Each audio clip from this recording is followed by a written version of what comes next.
Good evening সবাইকে। আজকে হচ্ছে last day of the July month, মানে 31শে জুলাই আজকে। তো আমি একটু স্থির করলাম আজকে একটা ফাঁকিবাজি কাইন্ড অফ ভিডিও দিই। মানে আমি বিগত ২ দিন কোনো ভিডিও শুট করিনি, মানে ব্লগ করিনি।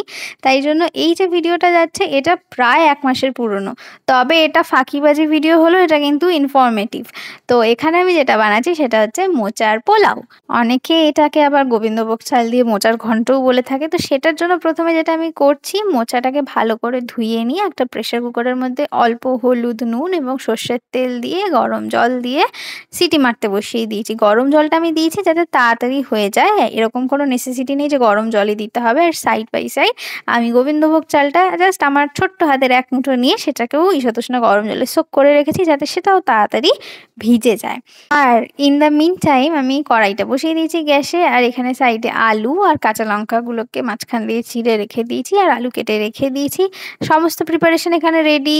কিশমিশ কাজুও ভেজানো রয়েছে, আলু কাটা রয়েছে, চাল ভেজানো রয়েছে, আর এখানে মোচাটাও সেদ্ধ হয়ে গেছে, মানে মোচাতে সিটি পড়ে গেছে যতগুলো দরকার।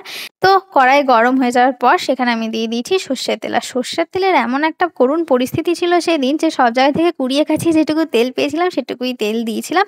আর তোমরা সবাই জানো আমি তেল সম্বন্ধে বড় কৃপণ, আমি অল্প তেল দিতেই পছন্দ করি। সেদিন আমার কপালে এটাই লেখা ছিল। তো তেলটা গরম হলে তার মধ্যে দিয়ে দিয়েছি আমি গোটা গরম মশলা ফোড়ন, মানে জাস্ট একটা দারচিনি, গোটা গরম মশলা বলা ভুল হবে, ছোট্ট একটা দারচিনি স্টিক আর একটা শুকনো লঙ্কা, সেটা বেশ লালচে লালচে ভেজে নেওয়ার পর তার মধ্যে দিয়ে দিয়েছি আমি তেজপাতা, আর তারপর দিয়ে দিচ্ছি হচ্ছে গোটা জিরে। সমস্ত কিছু ভালোভাবে সুন্দরভাবে রোস্ট হয়ে গেলে, রোস্ট মানে হালকা আর কি ওরকম ভাজা ভাজা হয়ে গেলে তার মধ্যে আমি ওই আলু এবং কাঁচা লঙ্কাগুলো দিয়ে দিচ্ছি। আলুগুলোকে ছোট ছোট কিউব করেই কেটেছি, তার কারণ হচ্ছে তাড়াতাড়ি যাতে রান্নাটা হয়ে যায়, কারণ মোচা তো অলরেডি সেদ্ধ, গোবিন্দভোগ চালও তো বেশিক্ষণ লাগে না। তো আলুগুলো যাতে তাড়াতাড়ি হয়ে যায় রান্না, সেই জন্য ছোট করেই কেটেছি। আর আলুর মধ্যে দিয়ে দিয়েছি পরিমাণ মতো হলুদ আর স্বাদ মতো নুন। আর এইটা হচ্ছে মেন পার্ট, মোচা চটকানো। সেদ্ধ মোচাটাকে ভালো করে চটকে নিয়েছি একটা ঝাঁঝরি থালায় নিয়ে, আর নিচে একটা বাটি নিয়ে নিয়েছি। মোচা যত ভালো করে চটকানো হবে তত ভালো মোচার ঘন্ট রান্না হবে।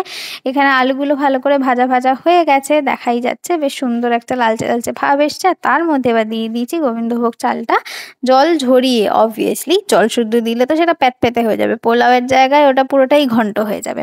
এবার চালটাকে ভালো করে একটু ভেজে ভেজে নিতে হবে, ভাজা ভাজা করে নিতে হবে। মানে বেশি লালও করব না, আবার একদম কাঁচাও রাখবো না। যেমন একটা সুন্দর গোবিন্দভোগ চালের গন্ধ যখন ছাড়বে না, তখনই বুঝতে হবে এটা প্রপার ভাজা হয়ে গেছে এবং চালটার গায়ের রংটা বেশ একটু ট্রান্সপারেন্ট হয়ে যাবে। তখন অ্যাড করে দিতে হবে সেদ্ধ করে রাখা মোচাটা। আর অবশ্যই চিপে অ্যাড করবে মোচা, জল শুদ্ধ অ্যাড করলে কিন্তু খেতে এটা টেস্টফুল হয় না। আর আমি যে রেসিপিটা শেয়ার করছি তোমাদের সাথে, সেটা কমপ্লিটলি আমার মা করে যেটা, সেটা দেখে দেখে শেখা।